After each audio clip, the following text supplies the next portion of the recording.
ये मैंने खुद लिखा है, ठीक है। इससे तुम्हें ग्लाइकोलाइसिस अच्छे से समझ जाएगा। ऑलराइट, सबसे पहले ग्लाइकोलाइसिस कहाँ होता है? साइटोप्लाज्म में। सेल के अंदर न्यूक्लियस रहता है और ये जो बाहर का हिस्सा रहता है इसे कहते हैं साइटोप्लाज्म। सेल के अंदर सेंट्रल में न्यूक्लियस होता है, ठीक है, और बाहर जो जगह रहती है उसको कहते हैं साइटोप्लाज्म। साइटोप्लाज्म, न्यूक्लियस खुद साइटोप्लाज्म पे रहता है, ठीक है। और दूसरी भी चीज़ें रहती है साइटोप्लाज्म में, राइजोबियम है और जॉल्जी बॉडी है, ऐसे बहुत सारी चीज़ें रहती है सेल में, ठीक है। तो ये जो बाहर का पार्ट है, आप लोग ने एग देखा होगा, एग, अंडा, मतलब ओपन करके, जब अंडा ओपन करते हैं तो you all can see a colourless part रहता है और येलो कलर का सेंट्रल में कुछ रहता है। तो जो येलो कलर रहता है वो न्यूक्लियस है एग का, और जो कलरलेस पार्ट है इट इज साइटोप्लाज्म। वो सिर्फ साइटोप्लाज्म नहीं रहता है, उसमें और भी चीज़ें रहती है, लेकिन वैसा ही कुछ साइटोप्लाज्म होता है फॉर अंडरस्टैंडिंग। तो ग्लाइकोलाइसिस वाला प्रोसेस न्यूक्लियस में नहीं होता है, माइटोकॉन्ड्रिया में भी नहीं होता है, कहाँ होता है? साइटोप्लाज्म में। तो एक चीज़ याद रखो, glycolysis takes place in cytoplasm. Alright, second, अब होता क्या है ग्लाइकोलाइसिस? ये प्रोसेस क्या है? ग्लाइकोलाइसिस प्रोसेस में ग्लूकोज ब्रेक डाउन होता है, इसको कहते हैं oxidising of glucose. Glucose oxidise होता है, ग्लूकोज ऑक्सीडाइज होता है, सिंपल वर्ड में ऑक्सीजन ऐड होता है, ठीक है। ग्लूकोज है C6H12O6, ग्लूकोज का फॉर्मूला है C6H12O6, बाय कर लो, ठीक है। This is glucose C6H12O6। ये ब्रेक होके क्या बनता है? Pyruvic acid. ग्लूकोज ब्रेक होके दो पायरुविक एसिड के मॉलिक्यूल बनते हैं। एक ग्लूकोज ब्रेक होके दो पायरुविक एसिड, पायरुविक एसिड में याद रखो कार्बन 3 है, 3 कार्बन, C3 है, तो ऐसे दो C3 बनेंगे, C3 C6 है ना, C3, HO भी रहेगा। मैंने फॉर्मूला यहाँ बताया है तुम्हें टेक्स्ट बुक में, I have shown you the formula. This is the formula for pyruvic acid, CH3 C double bond O C double bond O OH। ये मॉलिक्यूलर फॉर्मूला है, this is the molecular formula, sorry this is the structural formula, पूरा structure है, ठीक है। तो मैंने यहाँ पे शॉर्ट में बताया 6 कार्बन 2 कार्बन 2 3C3 के 2 पार्ट में डिवाइड होगा। तो ग्लूकोज ब्रेक होके 2 मॉलिक्यूल बनेंगे पायरुविक एसिड के। इसके साथ ही जब ग्लूकोज ब्रेक होगा तो साथ में 2 ATP भी निकलेगा। ATP का प्रीवियस वीडियो में बताया, फिर भी मैं रिपीट कर रहा हूँ, it's adeno triphosphate. Adeno triphosphate ये एनर्जी मॉलिक्यूल है, इससे एनर्जी मिलेगी बॉडी को, ठीक है। 2 मॉलिक्यूल NADH2 के बनेंगे और 2 मॉलिक्यूल H2O के बनेंगे। NADH2 भी क्या है? प्रीवियस वीडियो में हम लोग डिस्कस कर चुके हैं। प्रीवियस वीडियो में हम लोग, देखो जिन्होंने पहले वाला वीडियो नहीं देखा, पहले वो वीडियो देखो, जाके चैनल की प्लेलिस्ट में अवेलेबल है, फिर ये वीडियो देखो, इट विल बी इजी। देखो यहाँ था NADH2, निकोटिन डायमाइड, टेक्स्ट बुक में पेज नंबर 14 पे। तो हम लोग ने प्रीवियस वीडियो में NADH2 क्या है, FADH2 क्या है, ये सब डिस्कस किया है। तो इसके लिए कह रहा हूँ, जो लोग न्यू हैं, फर्स्ट टाइम ये वीडियो देख रहे हैं, तो go to the channel playlist और इसके पहले वाला वीडियो देखो, सीक्वेंस में अवेलेबल है। सो ग्लूकोज ब्रेक डाउन हुआ, ब्रेक हुआ, ऑक्सीडाइज हुआ, और 2 मॉलिक्यूल, हम लोग ब्रेक नहीं लिखेंगे, हम लोग ऑक्सीडाइज लिखेंगे, ठीक है। ग्लूकोज ऑक्सीडाइज हुआ, 2 मॉलिक्यूल पायरुविक एसिड के बने, 2 मॉलिक्यूल ATP मिला, 2 मॉलिक्यूल NADH2 मिला और 2 मॉलिक्यूल H2O मिला, ठीक है। फर्दर आगे ये पायरुविक एसिड आगे जाके और ब्रेक होता है, पायरुविक एसिड आगे जाके और ब्रेक होगा, ठीक है। और इसमें 2 मॉलिक्यूल है ना पायरुविक एसिड के, तो हर एक मॉलिक्यूल से एक एसिटाइल कोएंजाइम A बनेगा, एसिटाइल कोएंजाइम A। ऑलराइट, अभी इतना समझ लो, ये भी एक कंपाउंड है, ये भी एक कंपाउंड है, इतना बेसिकली समझ लो, ठीक है। आगे समझते जाओगे धीरे धीरे। तो एक पायरुविक एसिड से एक एसिटाइल कोएंजाइम A बनेगा, लेकिन यहाँ तो कितने मॉलिक्यूल है पायरुविक एसिड के? 2, तो सिर्फ 2 मॉलिक्यूल बनेंगे। एक पायरुविक एसिड से एक एसिटाइल कोएंजाइम है, तो 2 पायरुविक एसिड से 2 एसिटाइल कोएंजाइम मॉलिक्यूल बनेंगे, ठीक है। साथों साथ 2 मॉलिक्यूल ऑफ NADH2 निकलेगा और 2 molecule of carbon. Carbon dioxide.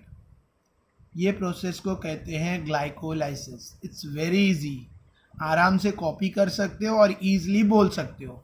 देखो मैं आंसर ही बाय ऐड करवा देता हूँ तुमको, अगर तुम ध्यान से सुन रहे हो तो। Glycolysis takes place in cytoplasm, ठीक है। It is the oxidation of glucose, या in glycolysis glucose is oxidise, glucose is oxidise, ठीक है। That is glucose is broken down, मतलब ऑक्सीडाइज का मतलब वो ब्रेक डाउन होता है, ठीक है। तो glucose is oxidise and 2 molecules of pyruvic acid, 2 molecules of ATP, adeno triphosphate, ये शॉर्ट फॉर्म अलाउड है, हाँ एटीपी ही लिखना है, पूरा नाम नहीं लिखना है। तो 2 molecules of pyruvic acid, 2 molecules of ATP, 2 molecules of NADH2 and 2 molecules of water are formed, ठीक है। Next further 2 molecules, further pyruvic acid is further oxidized into acetyl coenzyme A। आगे pyruvic acid क्या बनेगा, acetyl coenzyme A, ठीक है। In this process 2 molecules of NADH2 and 2 molecules of carbon dioxide is also formed। हो गया glycolysis, easy है, I hope समझा। So this was glycolysis. अभी मैं ट्राई कार्बोक्सिलिक साइकिल भी यहीं पे बता रहा हूँ, फिर मैं रीड करके टेक्स्ट बुक का point to point word to word explain करूँगा। So next is tricarboxylic acid cycle, tricarboxylic acid cycle. So tricarboxylic acid cycle में अब ट्राई कार्बोक्सिलिक एसिड साइकिल यहाँ से स्टार्ट होगी। Glycolysis में तुमने देखा ग्लूकोज, ग्लाइकोलाइसिस में तुमने देखा ग्लूकोज से पायरुविक एसिड बना और पायरुविक एसिड से एसिटाइल कोएंजाइम ए बना, ठीक है। अब ट्राई कार्बोक्सिलिक एसिड कहाँ से स्टार्ट होगा, एसिटाइल कोएंजाइम ए। ये एसिटाइल कोएंजाइम ए आगे और डिवाइड होगा, आगे और ब्रेक होगा और क्या बनेगा, H2O, कार्बन डाइऑक्साइड, NADH2 और FADH2, ठीक है। अच्छा ये पहले याद रखो, ट्राई कार्बोक्सिलिक एसिड साइकिल कहाँ होती है, माइटोकॉन्ड्रिया में। कहाँ होती है, माइटोकॉन्ड्रिया में। सेल के अंदर माइटोकॉन्ड्रिया, इसके अंदर माइटोकॉन्ड्रिया होता है, उसके अंदर ये प्रोसेस होता है, ठीक है। मतलब ये जो एसिटाइल कोएंजाइम ए है, जो साइटोप्लाज्म में एसिटाइल कोएंजाइम ए फॉर्म हुआ, वो माइटोकॉन्ड्रिया के अंदर एंटर हो जाता है, ठीक है। सेल के अंदर माइटोकॉन्ड्रिया करके एक और ऑर्गन है, ठीक है, इसको कहते हैं सेल ऑर्गेनेल्स। तो साइटोप्लाज्म में बना एसिटाइल कोएंजाइम है, एसिटाइल कोएंजाइम है, ठीक है। ये जो साइटोप्लाज्म में एसिटाइल कोएंजाइम ए बना है वो माइटोकॉन्ड्रिया में एंटर होता है, माइटोकॉन्ड्रिया के अंदर एंटर होता है और फिर माइटोकॉन्ड्रिया के अंदर वो ब्रेक होता है। एसिटाइल कोएंजाइम ए ब्रेक होके क्या बनता है, water, carbon dioxide, NADH2, FADH2, ठीक है। ये प्रोसेस को कहते हैं ट्राई कार्बोक्सिलिक एसिड साइकिल। ये प्रोसेस का नाम है tricarboxylic acid cycle. NADH2, ठीक है, बता चुका हूँ मैं। FADH2 भी बता चुका हूँ प्रीवियस वीडियो में, फिर भी एक बार वापस इधर मैं बता देता हूँ। देखो NADH2 क्या है, nicotine, amide, adenine, dinucleotide. FADH2 क्या है, फ्लेविन, एडिनाइन, डाइन्यूक्लियोटाइड, ठीक है। ये दोनों एंजाइम्स है। देखो एक जन ने मुझसे डाउट पूछा, सर एंजाइम्स क्या होते हैं, ठीक है। तो मैं उनके लिए, सबके लिए, मतलब अब किसी ने पूछा है तो सबके मन में होगा, बहुत लोग पूछते नहीं है, प्रॉब्लम ये। तो एंजाइम्स आर हार्मोन्स। देखो बॉडी के अंदर बहुत जगह पर अलग अलग एंजाइम्स रिलीज होते रहते हैं टाइम टू टाइम, लेकिन मैं कॉमन एंजाइम्स का एग्जाम्पल दूंगा ताकि तुम्हें जल्दी से समझ जाए। एक कॉमन एग्जाम्पल है एंजाइम का, सलाइवा। हमारे माउथ में टंग के नीचे सलाइवरी ग्लैंड्स है, उसकी वजह से हमारे माउथ में बार बार ऑटोमेटिकली सलाइवा निकलता है। सलाइवा, आई होप पता है सलाइवा, उसको हिंदी में दे कॉल इट थूकना, जो भी है, ठीक है। तो वर्ड थोड़ा सा अजीब लगता है सुनने में, but it's saliva, alright. Saliva, तो मुंह के अंदर सलाइवा जो हम लोग स्पिट करते हैं बाहर, सलाइवा, ठीक है। तो सलाइवा एक एंजाइम है जो हमारी टंग के नीचे से निकलता है। ऐसे ही बॉडी में, जैसे नेक में थायरॉक्सिन नाम का एंजाइम रिलीज होता है, वैसी बॉडी में अलग अलग पार्ट में अलग अलग एंजाइम्स रिलीज होते रहते हैं। ठीक है, this all are called enzymes. तो ये NADH2 और FADH2 दोनों एंजाइम्स है, और दोनों सेल्यूलर रेस्पिरेशन के टाइम फॉर्म होते हैं। याद रखो, NADH2 और FADH2 ये दोनों एंजाइम्स है और दोनों सेल्यूलर रेस्पिरेशन क्या है प्रीवियस वीडियो में एक्सप्लेन हो चुका है। ठीक है, देखो यहाँ था पेज नंबर 13 के टॉप पर सेल्यूलर रेस्पिरेशन। तो मैंने इसमें एक्सटर्नल रेस्पिरेशन और सेल्यूलर रेस्पिरेशन यानी बॉडी रेस्पिरेशन, सेल्यूलर रेस्पिरेशन दोनों बताया है। ठीक है, आई होप समझ रहा है। तो ट्राइकार्बोक्सिलिक एसिड साइकिल माइटोकॉन्ड्रिया में होता है। अब ये प्रोसेस में होता क्या है, जो ग्लाइकोलाइसिस में एसिटाइल कोएंजाइम ए मॉलिक्यूल है वो यहाँ पे ब्रेक होगा। जो दो मॉलिक्यूल फॉर्म हुए हैं, यहाँ पे 2 मॉलिक्यूल्स फॉर्म हुए थे क्योंकि 2 पायरुविक एसिड बने थे। ठीक है, वो यहाँ पे ब्रेक होगा और उसमें से carbon dioxide, water, NADH2, FADH2 निकलेगा। मतलब ये 2 है तो इसके लिए ये सब भी 2 बनेगा। ठीक है, इसके बाद थर्ड साइकिल है, थर्ड चेन है इलेक्ट्रॉन ट्रांसफर चेन। ये भी कहाँ होता है, माइटोकॉन्ड्रिया में ही होता है। इलेक्ट्रॉन ट्रांसफर चेन भी माइटोकॉन्ड्रिया में ही होता है। ठीक है, इसमें क्या होता है, NADH2 जो फॉर्म हुआ है वो ब्रेक डाउन होके 3 मॉलिक्यूल्स ऑफ ATP और वाटर बनता है। जो NADH2 बना है फर्स्ट प्रोसेस में और सेकेंड प्रोसेस में, ग्लाइकोलाइसिस में जो NADH2 है और ट्राइकार्बोक्सिलिक एसिड साइकिल में भी जो NADH2 बना, ये सब यहाँ पर आकर ब्रेक होते हैं। ठीक है, ये भी माइटोकॉन्ड्रिया में होता है। यहाँ पे NADH2 ब्रेक होके क्या बनेगा, 3 ATP plus water, 3 ATP molecule plus water. ठीक है, सिमिलरली यहाँ पे जो FADH2 फॉर्म हुआ था ट्राइकार्बोक्सिलिक एसिड साइकिल में, वो भी ब्रेक होता है और एक FADH2 से क्या निकलता है, 2 ATP प्लस वाटर। एक NADH2 से 3 ATP और वाटर। ठीक है, एक FADH2 से 2 ATP और वाटर। ठीक है, एक NADH2 से 3 ATP फॉर्म होता है और FADH2 से 2 ATP। याद रखो। ऑलराइट, तो अभी टोटल कितने रिएक्शन में जितने भी ATP निकले हैं, यहाँ पे 2 ATP आए थे। ठीक है, फिर उसके बाद यहाँ पे 3, 2, 3, 5 हो गया और यहाँ पे 2, टोटल 7 ATP मॉलिक्यूल्स निकले। Alright, so this is called total 7 नहीं, सॉरी, और भी ATP है क्योंकि यहाँ पे ये 2 मॉलिक्यूल्स NADH2 है, फिर ये 2 मॉलिक्यूल्स NADH2 है 4, तो उसको 4 से मल्टीप्लाई हो गया यानी 12 हो गए। ठीक है, 7 नहीं है, ज़्यादा है। ठीक है, क्योंकि यहाँ पे 2 मॉलिक्यूल NADH2 है और यहाँ पे और 2 मॉलिक्यूल्स NADH2 है, तो 2 2 ज़ा 4, तो यहाँ पे 4 3 ज़ा 12, तो 12 टोटल 12, क्योंकि टोटल 4 NADH2 है ना, तो 4 टोटल 4 इंटू 3 12 हो जाएंगे। उसी तरह से FADH2 भी यहाँ 2 मॉलिक्यूल है। 2 क्यों, क्योंकि 2, एक एसिटाइल कोएंजाइम से एक वाटर, एक कार्बन डाइऑक्साइड, एक NADH2, एक FADH2 बनता है।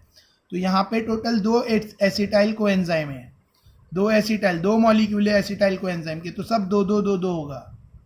होप समझ रहा है। ठीक है, समझा। तो जैसा जैसा NADH2 यहाँ पे 2 मॉलिक्यूल है, यहाँ पे 2 मॉलिक्यूल है 4, यहाँ पे 2 मॉलिक्यूल है 6, सॉरी 6 है, 4 नहीं है, 6, सो 6 3 ज़ा टोटल 18 हो गया। अभी समझ रहे हैं। तो वो जैसे ही मतलब वो मल्टीप्लाई होते जाएगा, ये भी मल्टीप्लाई होगा। तो काउंटिंग मत करो अभी फ़िलहाल। ठीक है, एट प्रेजेंट काउंटिंग पे मत दो कितने ATP बन रहे, क्या है, वो हम लोग को बाद में समझेगा। लेकिन इसको कहते हैं एरोबिक रेस्पिरेशन। ये पूरे प्रोसेस को कहते हैं एरोबिक रेस्पिरेशन। आई होप समझ रहे हैं। ये पूरे प्रोसेस को कहते हैं एरोबिक रेस्पिरेशन। एरोबिक रेस्पिरेशन, इसमें पहला ग्लाइकोलाइसिस होता है। ठीक है, इसमें सबसे पहले ग्लाइकोलाइसिस होता है। ठीक है, सेकेंड प्रोसेस है tricarboxylic acid cycle, third process है electron transfer chain. Glycolysis cytoplasm में होता है, बाकी दोनों प्रोसेस माइटोकॉन्ड्रिया में होते हैं। ठीक है, ग्लाइकोलाइसिस में 2 ATP, pyruvic acid, NADH2 2 molecule और 2 वाटर मॉलिक्यूल फॉर्म होते हैं। ठीक है, पायरुविक एसिड आगे ब्रेक डाउन होके और 2 मॉलिक्यूल NADH2 के बनते हैं, एसिटाइल कोएंजाइम A के 2 मॉलिक्यूल बनते हैं और 2 कार्बन डाइऑक्साइड के मॉलिक्यूल बनते हैं। ठीक है, यहाँ पे पूरा प्रोसेस ग्लाइकोलाइसिस खत्म हो जाता है। ये एसिटाइल कोएंजाइम है, आगे जाके फिर ऑक्सीडाइज होता है, लेकिन अब ये किधर होता है, माइटोकॉन्ड्रिया में। साइटोप्लाज्म से कहाँ एंटर हो जाता है, ये जो एसिटाइल कोएंजाइम A है ये माइटोकॉन्ड्रिया में एंटर होता है, शॉर्ट फॉर्म में ऐसा लिखा जाता है माइटो, और वहाँ जाके ये जो एसिटाइल पार्टी है और ब्रेक होता है, और ये जब ब्रेक होता है तो वाटर एक से एक बनता है, यहाँ पे 2 नहीं, एक एसिटाइल कोएंजाइम में से एक वाटर मॉलिक्यूल, एक कार्बन डाइऑक्साइड, एक NADH2 और एक FADH2, लेकिन यहाँ पे 2 मॉलिक्यूल्स है तो ये सब 2 हो जाएगा, क्योंकि 2 एसिटाइल कोएंजाइम में ब्रेक होता है, तो इसकी वजह से टोटल 2 फॉर्म होगा। एक से एक बनेगा तो 2 है, तो इसके लिए सब 2। ऑलराइट, नेक्स्ट आगे ये जितने NADH2 और जितने FADH2 है, जितने सब मिलाकर यहाँ के 2, यहाँ के 2 4, यहाँ के 2 6, सारे NADH2 मिलाकर डिवाइड होते हैं और 1 से 3 ATP बनता है, 1 से 3, तो टोटल 6 है, तो टोटल 18 ATP बनेंगे। ठीक है, होप समझ रहे हैं। जितने NADH2 है, एक में से 3 ATP और वाटर बनेगा, एक FADH2 से 2 ATP और वाटर बनेगा। ठीक है, तो ये ऑल ओवर ये पूरे तीनों को मिलाकर क्या कहा जाता है, एरोबिक रेस्पिरेशन। ये तीनों ग्लाइकोलाइसिस, ट्राइकार्बोक्सिलिक एसिड साइकिल और इलेक्ट्रॉन ट्रांसफर चेन, तीनों को मिला के कहा जाता है एरोबिक रेस्पिरेशन। और मेरे हिसाब से मैंने इसको जितना हो सकता है सिंपल करके एक्सप्लेन करने की कोशिश की है। Now let's see what's written in textbook. So tricarboxylic acid cycle, both molecule of acetyl coenzyme A, short form COA, small a, capital C small o capital A, ठीक है, capital C small o capital A, enters mitochondria, किस में enter होगा, mitochondria में। Cycle chain of reaction called a try carboxylic acid cycle is operated on it in mitochondria. Mitochondria में एक cycle उस पर ऑपरेट होगी जिसका नाम है ट्राई कार्बोक्सिलिक एसिड साइकिल। ठीक है, acetyl part of acetyl coenzyme A, COA, is completely oxidized through this cyclical process, और इसमें पूरी तरह से COA ऑक्सीडाइज हो जाएगा, ये एसिटाइल कोएंजाइम में ऑक्सीडाइज हो जाएगा, और क्या मिलेगा, and molecule of CO2, water, NADH2 और FADH2 आर डिराइव्ड, और कार्बन डाइऑक्साइड H2O, NADH2 और FADH2 प्रोड्यूस होगा। ठीक है, देखो यहाँ पे मैंने शॉर्ट में बताया है कि ये माइटोकॉन्ड्रिया में एंटर होगा और एसिटाइल कोएंजाइम में से क्या बनेगा, वाटर, कार्बन डाइऑक्साइड, NADH2 और FADH2। ठीक है, next electron transfer chain reaction, page number 14 पर है, इलेक्ट्रॉन ट्रांसफर चेन रिएक्शन। अब इलेक्ट्रॉन ट्रांसफर चेन रिएक्शन कहाँ होता है, माइटोकॉन्ड्रिया में, दिस इज माइटोकॉन्ड्रिया। ठीक है, इसके अंदर होता है माइटोकॉन्ड्रिया एंड ट्राइकार्बोक्स, माइटोकॉन्ड्रिया में ये प्रोसेस होगा, कौन सा, इलेक्ट्रॉन ट्रांसफर चेन रिएक्शन। तो दिस इज माइटोकॉन्ड्रिया, तुम लोग टेक्स्ट बुक में देख सकते हो। यहाँ पे NADH2 रिलीज हो रहा है, यहाँ पे FADH2 कन्वर्ट हो रहा है, ये प्रोसेस कंटिन्यूस, ये जो साइकिल है अंदर ये चलते रहती है, tricarboxylic acid cycle. Now molecules of NADH2 and FADH2 form during all about process, ऊपर जितने भी NADH2 बने और जितने भी FADH2 मॉलिक्यूल्स बने, सारे यहाँ पर इलेक्ट्रॉन ट्रांसफर चेन रिएक्शन में पार्ट लेते हैं। ठीक है, due to this 3 molecules of ATP are obtain from each NADH2, हर एक NADH2 से 3 मॉलिक्यूल ऑफ ATP बनेंगे। ठीक है, and 2 molecules of ATP from each FADH2, और एक FADH2 से 2 मॉलिक्यूल ऑफ ATP बनेंगे, हर एक FADH2 से 2 molecule of ATP। Beside ATP water molecules are also form, ATP के अलावा वाटर भी फॉर्म होगा। ऑलराइट, बीटा, इसके अलावा वाटर मॉलिक्यूल भी फॉर्म्ड होगा। ठीक है, in this reaction electron transfer chain reaction is operated in mitochondria only. ये प्रोसेस कहाँ पर होता है, माइटोकॉन्ड्रिया